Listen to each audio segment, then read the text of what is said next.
says, what does Islam say about worldly education? Because some of my friends say that no need to study because none of your education will be used in akhirah, in the hereafter. May Allah save you and your family. Ameen. Uwais, what you have heard from your friends is what all failures say. Those who are complete failures.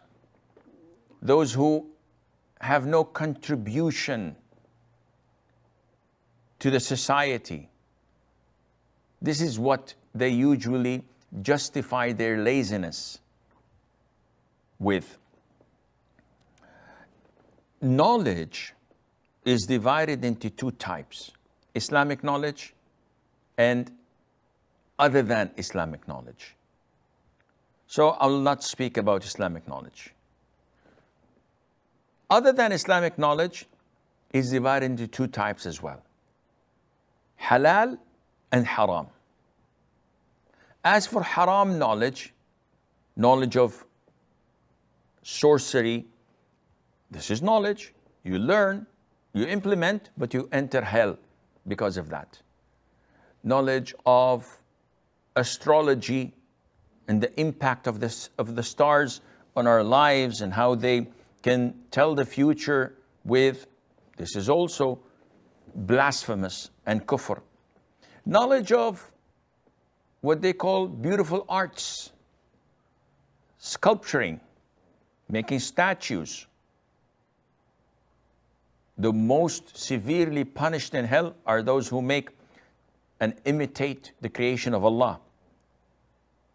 Those who make sculptures, portraits, they draw beautiful arts such as music, ballet, dancing, acting.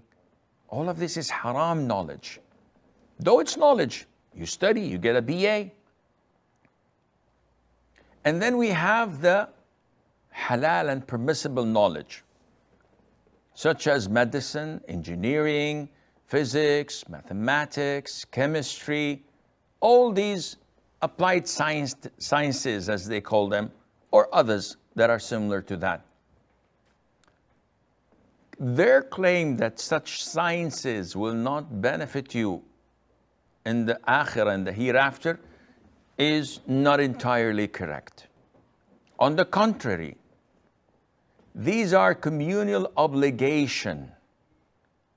If we have a village or a country that are all PhD holders and they're all professors and doctors in fiqh, in aqeedah, in sharia, in hadith, in usul, all Islamic sciences.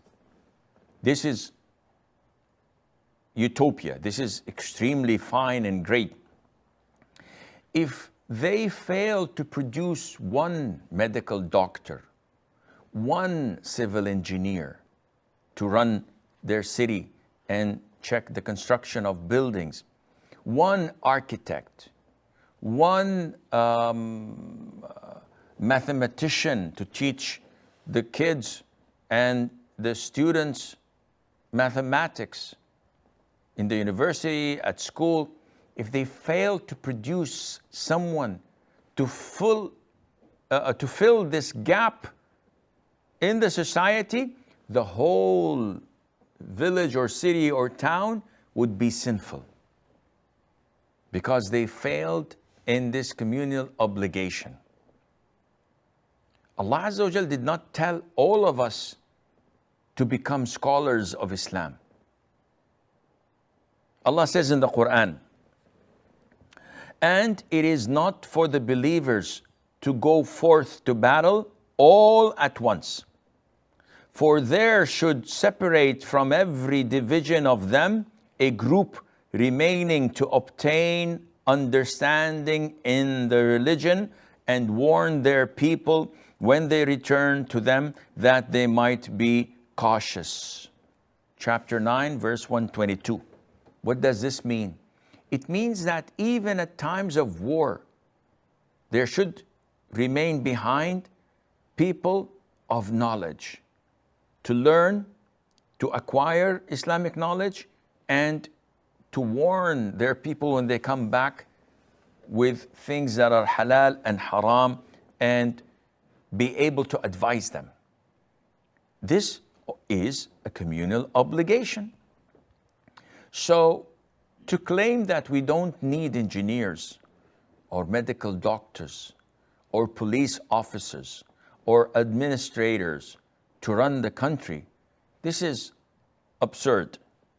And as I said earlier, this is the justification of lazy people. Now, having said that, a medical doctor is not prohibited to become a scholar of Islam as well.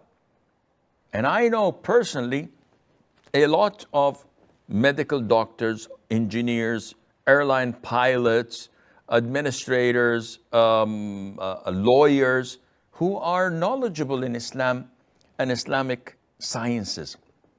So there's no real segregation, and we don't have men of the Lord like monks or priests that have nothing to do but to possess knowledge of the religion and control the community. No, we don't have this. They're all mixed. You can have someone who's a medical doctor and an imam of a masjid and who gives fatwas. You can have someone who's an industrial engineer who does this and write books about Islam because he studied Islam. He also learned from great scholars of Islam and contributes to the process. So what they're saying to you is totally bogus and not